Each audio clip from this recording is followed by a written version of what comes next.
Yo, what's going on, everyone? Nami here, back with another video today. So today's video is going to be the hypocrisy of the Jordan 1 Bred High 85, specifically the 2025 version, okay? This has nothing to do with the 1985 version that came out over 40 years ago.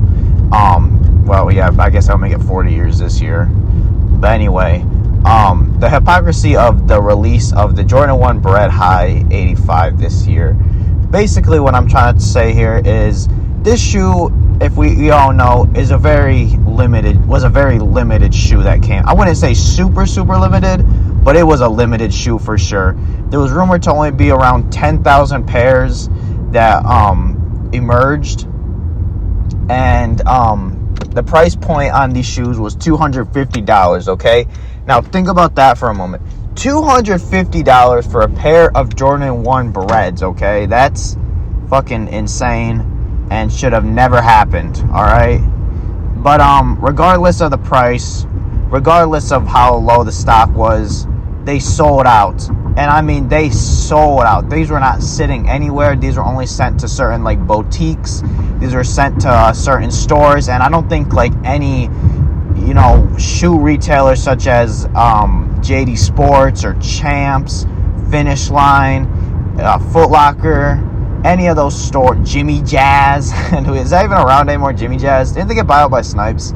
I can't remember. I think they got bought out by Snipes, and I don't think Jimmy Jazz exists anymore. It might not. It might be Snipes now. But regardless of that, these shoes sold out, right?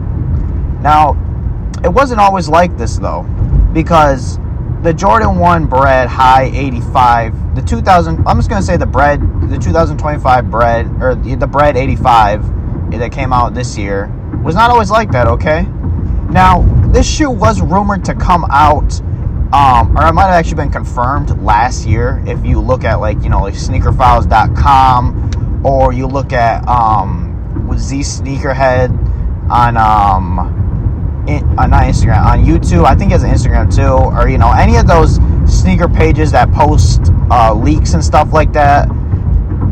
You know, those pages and YouTube pages, they posted about this shoe coming out this year and how it was rumored and confirmed and all that. And I'm gonna be honest with you, I wanted this shoe when I heard it was coming out. I was like, okay, you know, I've wanted a Bred 85, or I've wanted a Bred 1 in my collection, but I haven't got one yet. You know, the 2016 pair that last released is still really expensive. I mean, you can probably find a used pair for maybe $220, maybe below that. But average, you know, they're usually going higher for that. I know the Bred 2016 pair was going for a lot at one point.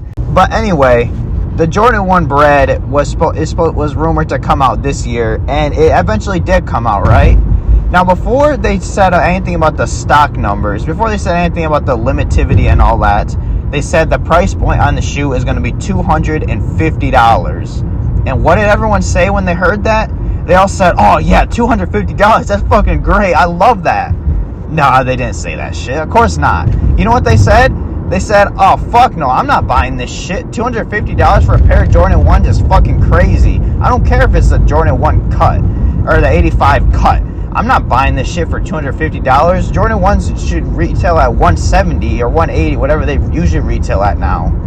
And, of course, there were some outliers, people just being like, oh, I don't care, I'm going to buy it anyway. And those people I'm not going to include in this video. But the people that said they're way too much and was like, yeah, I'm passing, they're too much, right? $250 is a lot for a pair of shoes, because after tax, you're going to be paying probably around $265, $260 for a pair of ones, which is crazy again. It's just way too much. And basically what happened was this is later on, it was revealed that these Jordan 185s were going to be 10 very limited 10K pairs. Certain stores are only going to have them. And what do you think happened after that? Everyone said, oh, you know what, I need this shoe now, I gotta go out and get it, I gotta grab this shoe. So it's just so hypocritical, you know, being like, oh, I don't need this shoe, $250 is a lot of shoes, or a lot for a pair of shoes. And then the moment they find out this shoe is like a very limited shoe, they just go like, oh, I need to go out and grab it, I need to go get this, you know.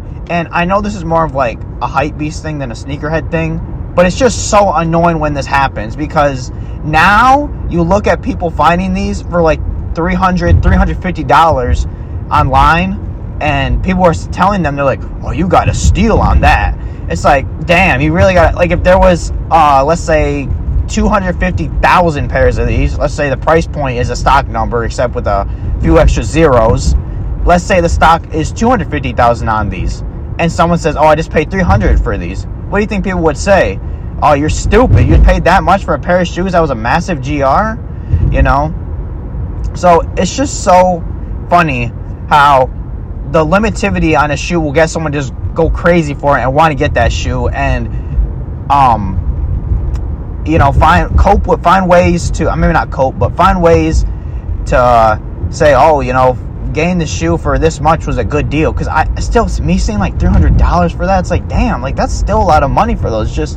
I'm just gonna wait till they release another pair that's not so limited in the future. You know, I'm not in a rush to get the ones. You know, I have a lot of black and red shoes in my collection. It's not like I need this shoe.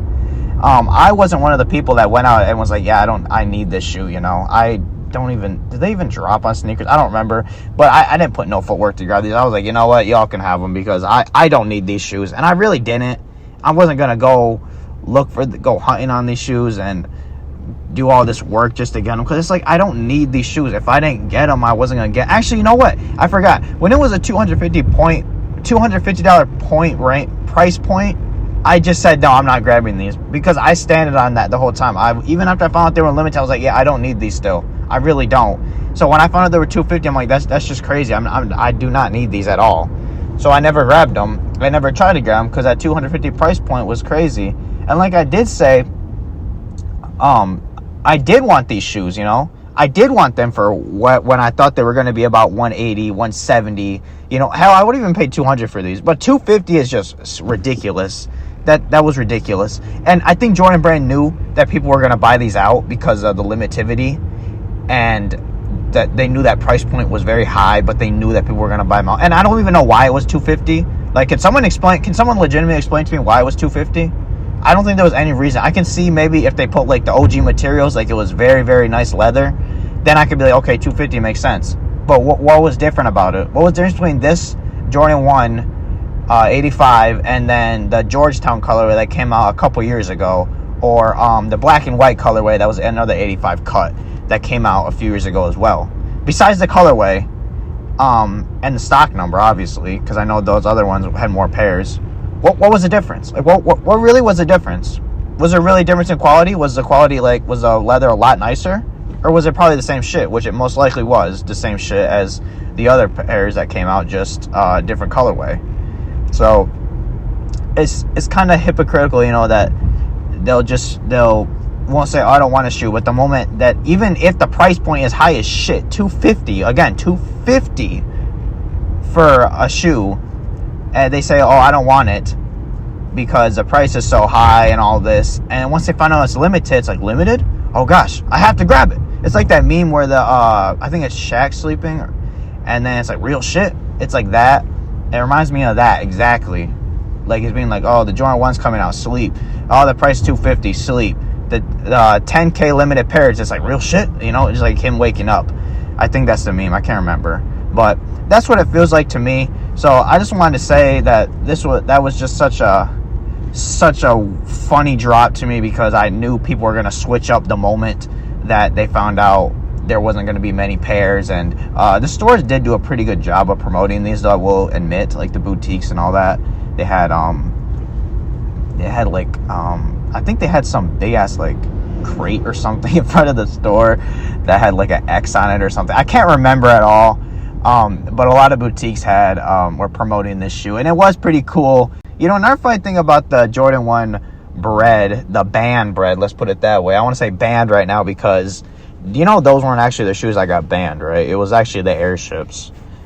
They had nearly the same color. The Airships are actually really cool. If they released the banned Airships again, I would 100% have those over the normal 85 Breds for sure. Like, if someone said, do you want the Bred 85 ones, or would you rather have the actual banned Airships, I'd say I want the band. Airships without even thinking twice, because those shoes are actually cool, because technically those are the actual ones that made history. But yeah, it's been Shoe-Nami here, and that's all I really wanted to say about this situation. And see y'all next time. Bye.